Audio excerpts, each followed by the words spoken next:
نحمده ونصلي ونسلم على رسوله الكريم اما بعد فاعوذ بالله من الشيطان الرجيم بسم اللہ الرحمن الرحیم۔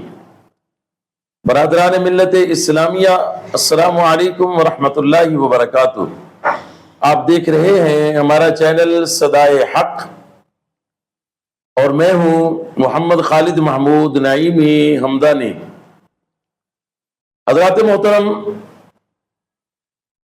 آپ کے سامنے ہم حضور نبی پاک صلی اللہ تعالی علیہ وآلہ وسلم کی مبارک اور پاک سیرت کا بیان کرتے ہوئے آ رہے ہیں۔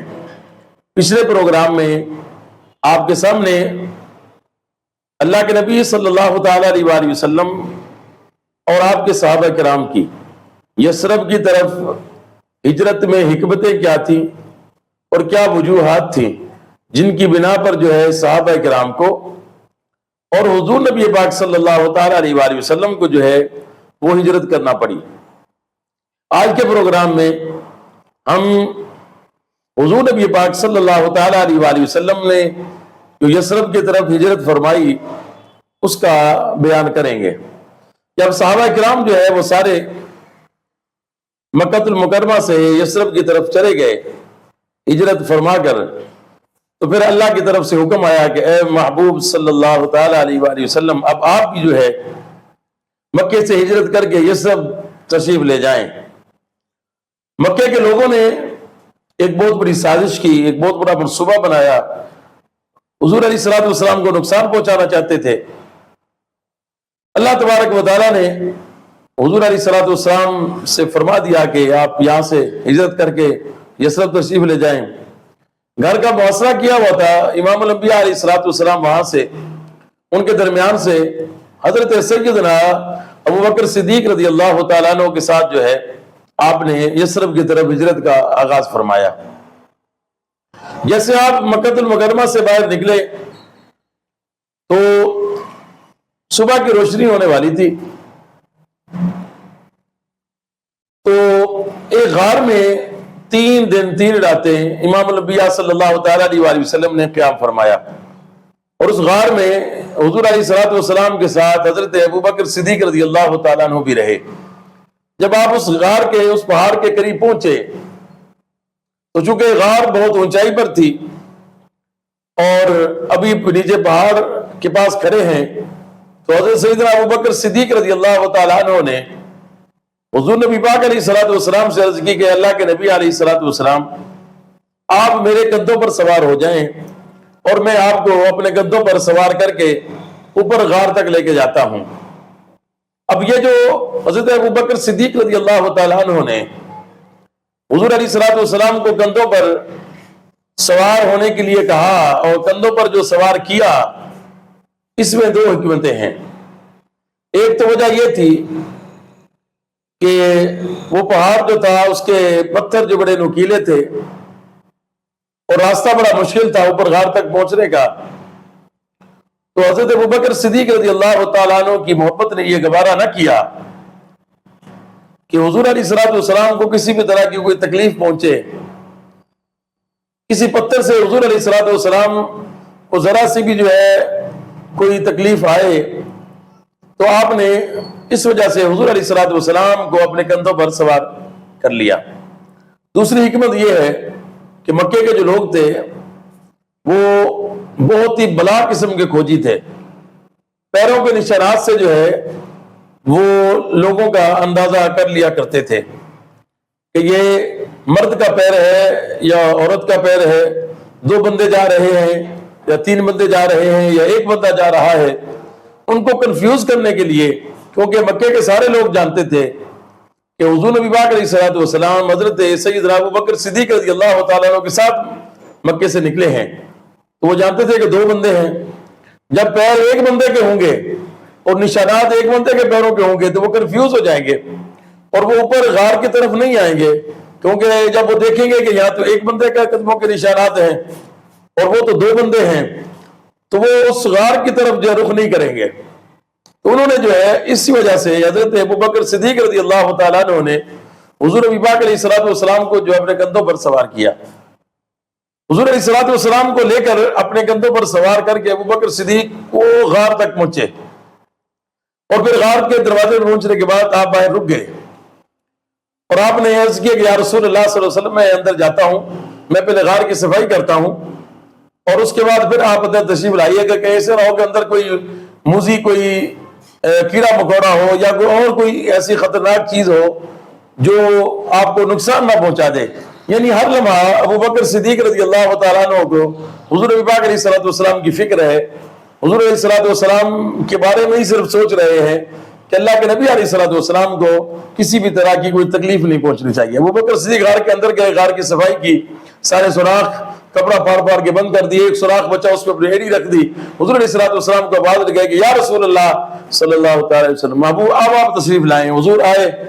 غار کے اندر بیٹھے، اور پھر اللہ کے نبی علیہ الصلوۃ والسلام ابو بکر صدیق رضی اللہ تعالیٰ عنہ کی گود میں سر رکھ کے آپ ماہو آرام ہو گئے، آپ آرام فرما رہے ہیں، سو رہے ہیں۔ اس غار کے اندر وہ جو سوراخ تھا جس کی اوپر جو ہے ابو بکر صدیق نے ایڑی رکھی تھی، اس کے اندر ایک سانپ تھا۔ اب اس سانپ نے باہر نکلنا چاہا، دیکھا کہ سوراخ بند ہو چکا ہے اور کوئی سخت چیز ہے جو آگے ہٹ نہیں رہی، تو اس سانپ نے جو ہے ابو بکر صدیق رضی اللہ تعالیٰ عنہ کی ایڑی پر ڈنگ مارا۔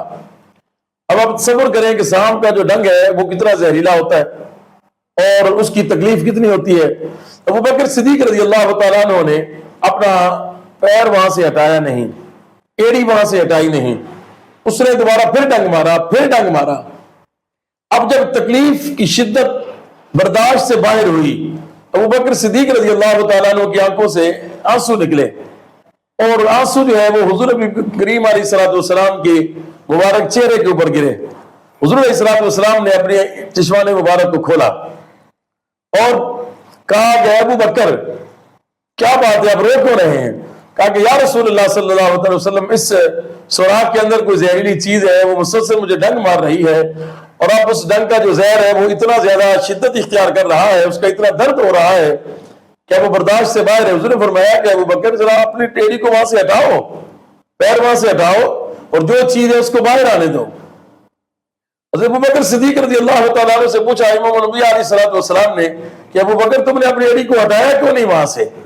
جب پہلا اس نے ڈنگ مارا تھا تو اپنی ایڑی کو وہاں سے ہٹا لیتے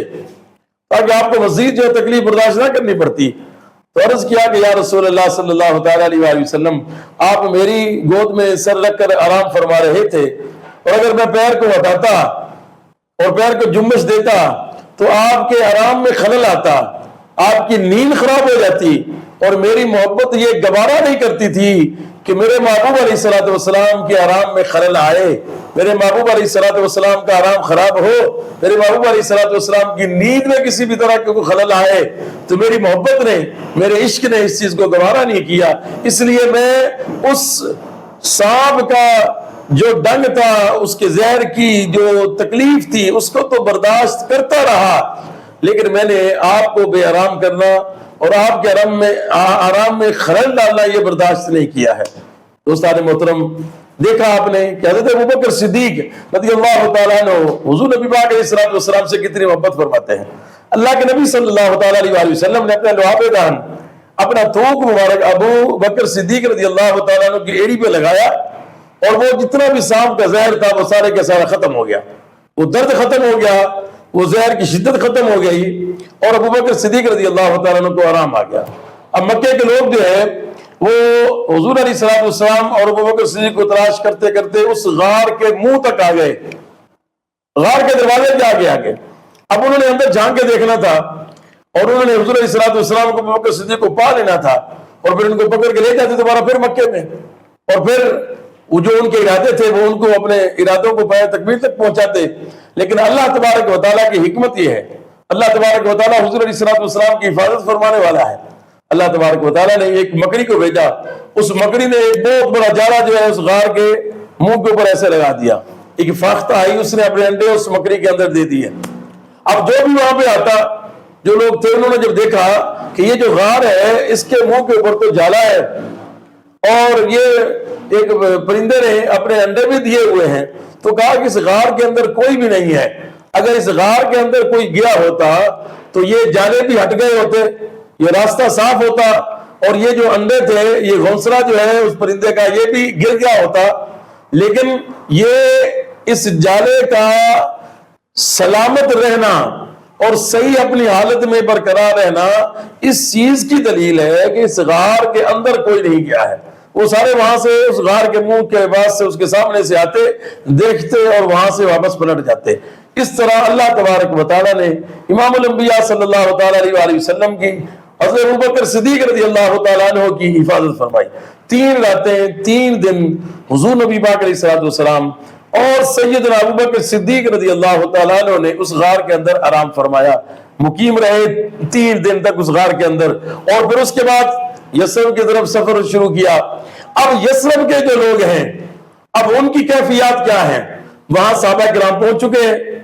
اور یہ پتہ چل گیا کہ حضور علیہ السلام ہجرت کر کے تشریف لا رہے ہیں۔ اب ان کی بے چینی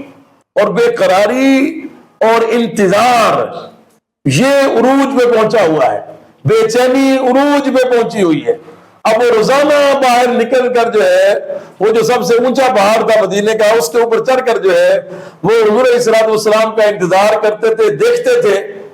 کہ جہاں اونچی جگہ پر کھڑے ہو کے دور تک نظر جائے کہ کوئی بندہ آ رہا ہے یا نہیں آ رہا۔ اب وہ انتظار کر رہے ہیں مدینے کے لوگ، یعنی اس وقت جو ابھی یثرب ہے، مدینہ نہیں بنا، تو وہاں کے لوگ حضور علیہ السلام کا انتظار کر رہے ہیں۔ اللہ کے نبی صلی اللہ تعالیٰ علیہ وسلم اب یہاں سے نکل کے یثرب کی طرف آپ کا سفر جاری ہے، اور بہت جلد اللہ کے نبی علیہ السلام یثرب پہنچنے والے ہیں۔ اب وہاں جا کر مدینے کے لوگوں نے حضور علیہ السلام پہ کیسا استقبال کیا،